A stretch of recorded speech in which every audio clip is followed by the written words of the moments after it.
Welcome back to Sports Cards and a Cup of Joe. This is your host, Joe Davis, and it is great to be back with you.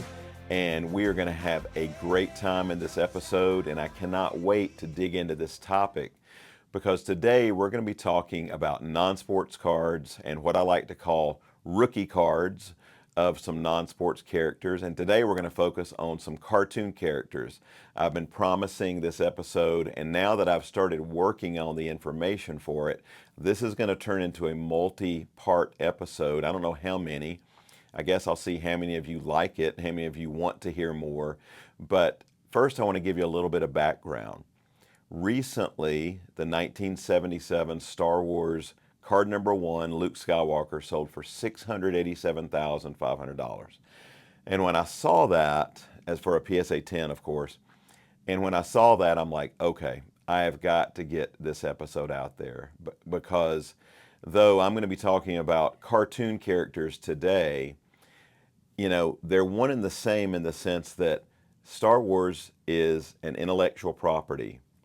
Some of the characters I'm going to talk about today, they are intellectual properties, is the proper terminology for them. We're going to talk about Looney Tunes. We're going to talk about Flintstones. We're going to talk about Scooby-Doo. These are major cartoon franchises, and they are brands that have been around for decades. All of the ones we're going to talk about today, their first trading cards were released from the early 60s up till 1970. And so these characters have longevity. They have decades of fans who love them. And one of the things I do, I'm going to give you a little insider knowledge today. When I'm researching something like non-sports cards, when I'm researching a brand and I'm thinking about, could these cards sell? Because most of these are not in the mainstream. You don't go to your local card show and see 20 showcases of Looney Tune cards. It just doesn't happen. Even at the National, this kind of inventory is very sparse and difficult to find. We do incredibly well with this type of inventory at the National because there's so little competition. But the thing is, I do research on these brands. Now, I love the brands, I love the characters, I grew up with them. But that doesn't mean they're still in demand just because they came, they were around in my childhood. So what I do is I will research, and here's something you can do. If you've got an old cartoon favorite you love, or some other fictional character, you can look up and see, okay, that brand, that merchandise, that intellectual property, how much merchandise is actually sold from that brand that's been around a long time. So I actually have researched a number of these. And for instance, of course, when you look at brands and you look at global merchandise sales and you talk about franchises, of course, Disney is far and away the ringleader. Global sales of Disney merchandise dwarf all the other similar intellectual properties. Pokemon is getting way up there, but is still minuscule percentage of what Disney-related merchandise does. However, Pokemon is really moving up the chart. But what I like to focus on is older brands, older characters, because the cards have been around for a long time. They're not printing, they're not printing new stuff left and right on these characters. And so a lot of what's out there is not readily available. There is some relative scarcity on a lot of this stuff. It's hard to find. It's certainly hard to find graded. There's a lot of stuff in my own collection that is a pop 1, pop 2, and I don't mean in a grade, I mean graded, period. A lot of stuff I own, it's the only ones ever graded. And so I know when I can buy a well-known card, or I should say a card of a well-known character and get it graded, and there's only a handful of them in the world that have ever been graded, then it's probably a pretty safe investment, and it's certainly something fun, pretty safe to hold on to because there's not many of them out there. And so as I was talking about rookie cards, which is the term I use, technically they're first appearance cards. But after the sale of the Luke Skywalker for $687,500, I was like, I've got to do an episode on some of these other characters. because, sorry to let you know, but Luke Skywalker is actually a fictional character also. He's not a cartoon character other than in Star Wars animated series. But today we're going to talk about franchises, brands that have been around even much longer than Star Wars. So we're going to kick it off by looking at three of my childhood favorites: characters, brands, and now trading cards that we're going to talk about. And a lot of this stuff I literally discovered just over the last year, meaning like I didn't know these cards existed, and I started doing research and I wanted to find, hey, what are some of the oldest cards of some of my favorite childhood characters? So let's start with a little bit of Yabba Dabba Doo. We're going to talk about the Flintstones. Yeah, Fred's happy about that apparently. So we're going to talk about the first cards of Flintstone characters. I was just researching recently. Every year globally, there's still hundreds of millions of dollars of sales of Flintstones related merchandise. So that being said, it shows the popularity of this brand, of these characters that have been around. They were created by Hanna-Barbera. They weren't the oldest original Hanna-Barbera characters, but they are the best known franchise of all the Hanna-Barbera characters, slightly outpacing Scooby-Doo, who we will also get to. But the Flintstones, if you look back, they were used very heavily in marketing, those characters. Fred and Barney even puffed on Winston cigarettes, believe it or not, back in the day, because their cartoon was not really intended. It wasn't a kid's cartoon back in the day. It was shown late in the evenings starting in the early 60s, and they were used to market a number of items, automobiles and more, many, many items. And their first trading cards, there was a lot of different licensed trading cards of the Flintstones that came out in the early 60s, early to mid 60s. Now, one thing to keep in mind, I'm trying to provide some big picture education about the non-sports world, is that a lot of times your first trading cards of a cartoon related character isn't necessarily a card that was released in the US, which often makes it even more harder to figure out, hey, what was the first card made of these characters? When was it released? Where was it released? And so some of the earliest Flintstones cards were released in England, in Australia, but there was a set released here in the US. It was part of a larger series made by Dynamic Toy, and they were jumbo-sized cards released in 1962. Dynamic Toy released these postcard-sized cards, which included the Flintstones characters, it included Disney characters, it included Ripley's Believe It or Not characters, as well as Barbie. It's also, to my knowledge, the earliest trading cards of Barbie. But they're gorgeous cards. I'm working on my master graded set. I'm down to about 2 cards to finish it. But they are some of the true rookie cards of characters from the Flintstones franchise because they came out in 1962.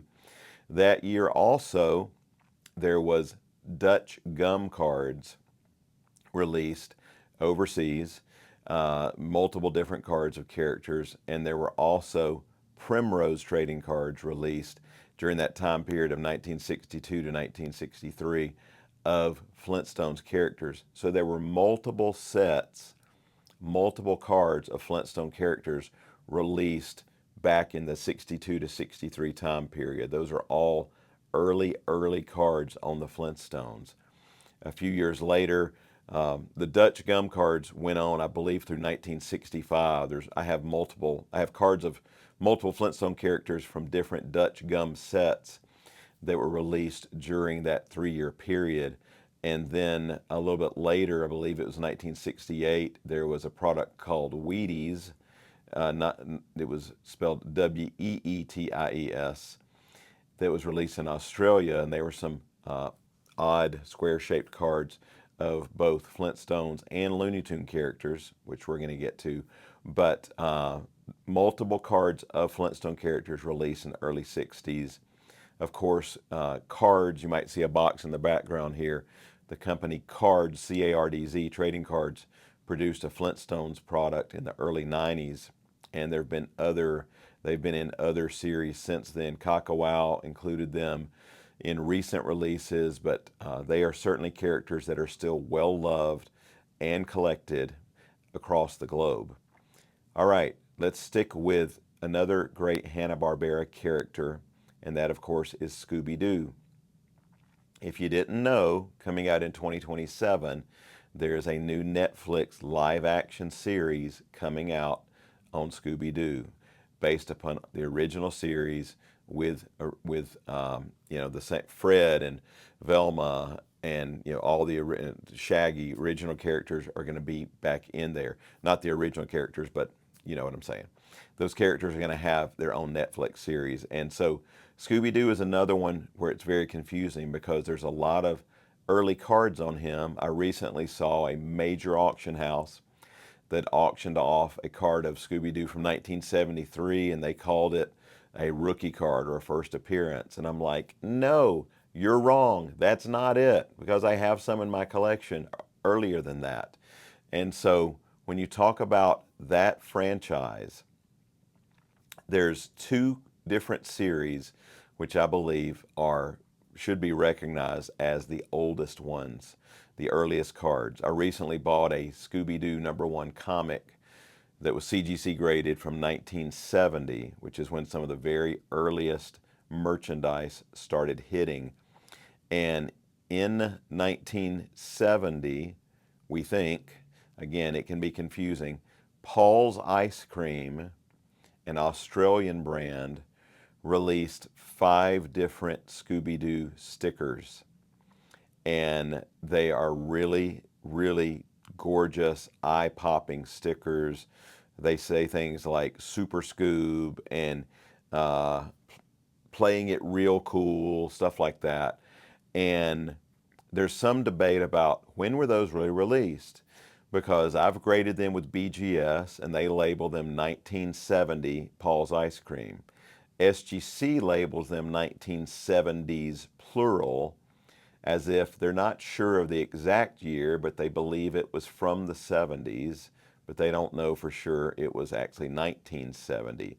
Now, the copyright on them is 1970, which honestly means nothing. And what I mean by that is there are a lot of cards out there, and I see this very often with non-sports cards and cartoon ones specifically, where a grading company will just say, oh, well, the copyright on the card is this year, therefore that must be when it was printed. And that's often not the case. We'll discuss that on a later episode about Peanuts trading cards, because there's 2 different Peanuts cards out there in the market that say, and they're labeled by grading companies as 1965. My opinion is neither of them were made in 1965. I think they were both likely made in the 70s, but they're labeled 1965. Why? Because there's a copyright date on it that says 1965, which simply means that's when that particular likeness, the copyright, was issued, not when the card was necessarily printed. So the great debate will continue with Scooby-Doo cards, because they're the Paul's Ice Cream cards that are labeled 1970 or 1970s, depending on your grading with BGS or SGC. PSA has yet to grade one of those. I've asked them, and I have worked on this because I have some I would love to grade with PSA, but they, as of yet, don't even have that in their database. But the other Scooby-Doo card, which I know the year these were released, are the 1971 Mattel. And that set had a couple of different Scooby-Doo cards. One, they're the same pose, but one is a standard card, one is a die-cut card where there's little notches in the bottom of the card. And then there are also mini cards in the set where the back of the card shows the whole gang, and Daphne, Velma, Scooby, Shaggy, Fred, and so forth. And it's a really, really attractive card. And it says Scooby-Doo, and they're really nice looking cards. And those were issued by Mattel as part of a card game. And those were definitely 1971. And PSA does grade those. I've seen multiple grading companies grade those, label those as 1971. So if you love Scooby and you want to buy some before the new Netflix series comes out, because he is one of the most iconic cartoon characters in history, Those are your big ones to look for. The quote 1970 Paul's Ice Cream that were issued in Australia, 5 different sticker cards of Scooby, and then the 1971 Mattel series, which has individual cards of 4 of the leading characters, and then also has those group photo cards on the reverse of many cards in the set. So I have some of all of them in my own collection. I love them. I love that series. And so there's your brief education on Scooby Doo and the gang, right? All right, one of my other favorite franchises, favorite characters, is any of the characters from the Looney Tunes franchise, of course, led by none other than Mr. Bugs Bunny. Now, Bugs Bunny had cards released, had multiple cards released back in 1964. He had a single card in this, I forget the name of it now, but it was a chocolate series released overseas of various characters. It had like the Beatles and other characters, actors, actresses from different genres, but Bugs Bunny was in that set also. But there's only been one ever graded by PSA. So you talk about scarce, they're very scarce. But it was a 1964 chocolate overseas set. But the ones that I'm more familiar with are the 1964 Primrose.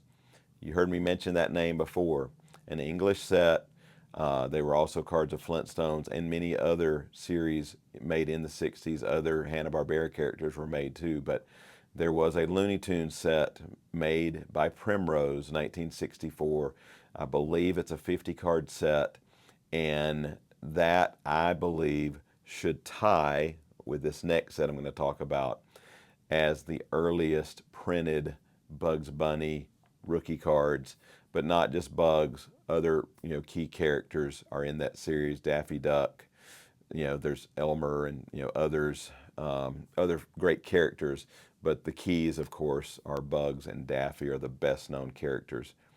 And speaking of Bugs and Daffy, also in 1964 there was a Spanish issue. 1964, FHER is the manufacturer. I don't know how you say that in English for her, but FHER is where they're labeled. And the series was called El Conejo de la Suerte, which means, I believe, the lucky rabbit. And those are very colorful and incredibly condition sensitive. The first few cards in the series are Bugs Bunny, but there are also cards of Daffy, Porky Pig, Elmer Fudd, Roadrunner, and Coyote. So a lot of those key, iconic, beloved Looney Tunes characters are in that set. I just learned about those probably a little over a year ago. I didn't even know they existed. And I was looking at buying a big collection. There was this Bugs Bunny card from 1964, and I'm like, wait a minute, that's not a Primrose card. I have some of those. I'm like, what is this one? And so I've been on the hunt for those ever since. And I don't think I've quite completed a set. I'm working on a graded set of my favorites, but I'm also working on a raw set as well. I think I'm still missing just a few, as I believe it's about a 200 card set. But you talk about paper thin, these are basically printed on, it's like thick toilet paper stock. They are just razor thin paper stock. They were designed, I believe, to be pasted into albums, and they are very condition sensitive. The pop report on most of those is ridiculously low. I know there were some I graded, and when I graded them, they were the first ones to ever hit the pop report. There are just not many of those out there. This is not a mass-produced 2026 Topps flagship product. We're talking stuff that is 60 plus years old, that was released in another country. A lot of it's never even made it to the US, and there's just not that many of them out there. But they're colorful. They're the El Conejo de la Suerte set is basically looks like you took your newspaper and cut up comic strips, and because you'll see part of a scene but you don't see all of the scene, and they're very colorful, very entertaining cards, and I love them. I'm building, like I said, both a raw set, and I'm grading a lot of my favorite poses in the set too. But this has given you a little brief glimpse into this world of cartoon cards that I am so passionate about.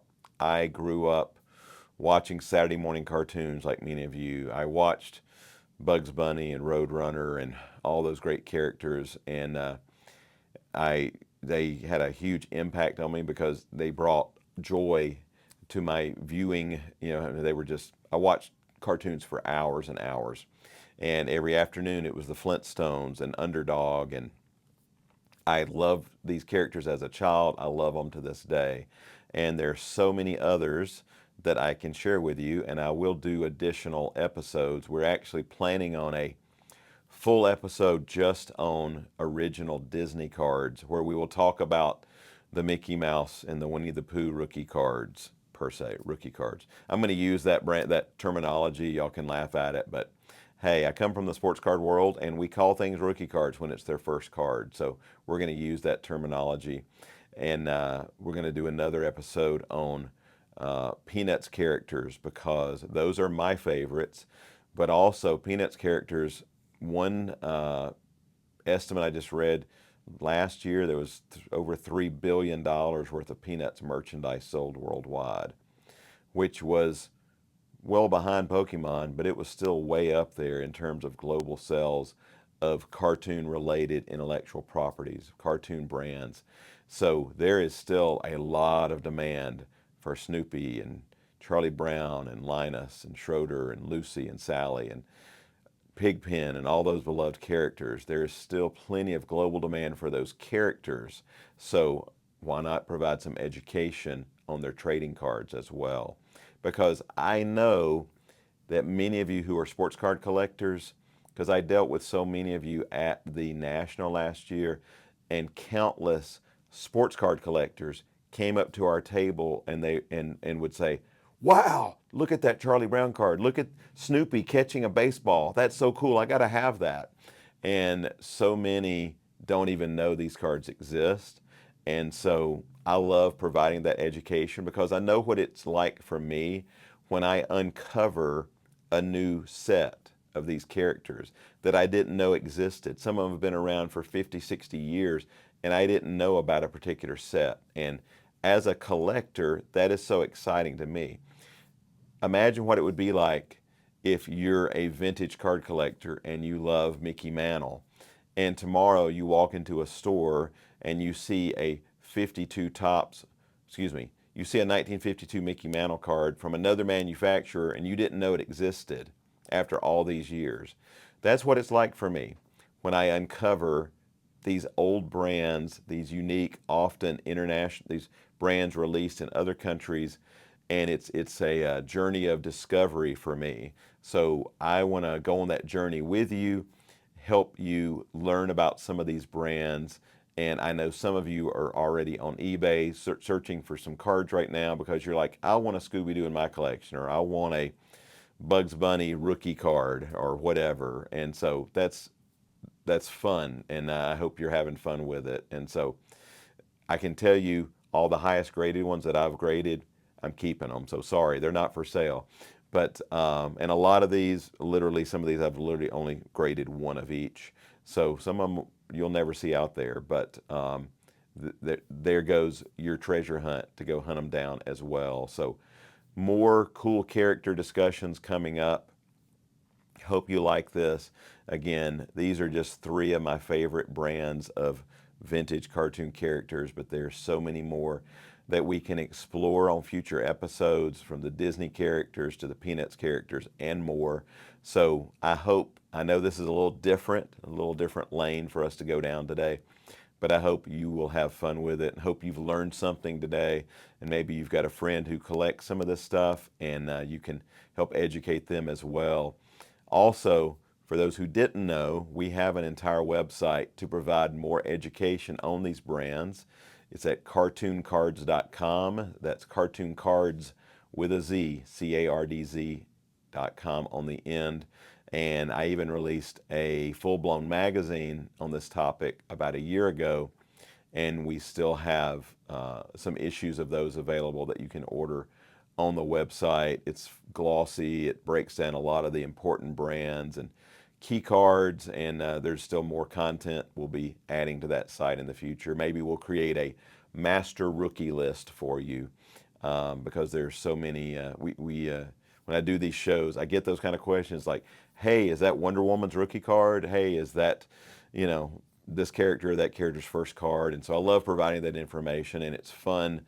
Fun going on this journey with other collectors of these brands. So hope you've gotten something out of this episode, and we'll be mixing in more of these topical episodes in the future, along with, of course, more great sports card content. Remember, most importantly today, my Lord and Savior Jesus Christ, He loves you. He gave His life for you. He wants a relationship with you, because I can tell you, for me, it's the greatest, most important relationship in my life. So thank you for joining us today. And remember, I think you're awesome, and I appreciate each and every one of you.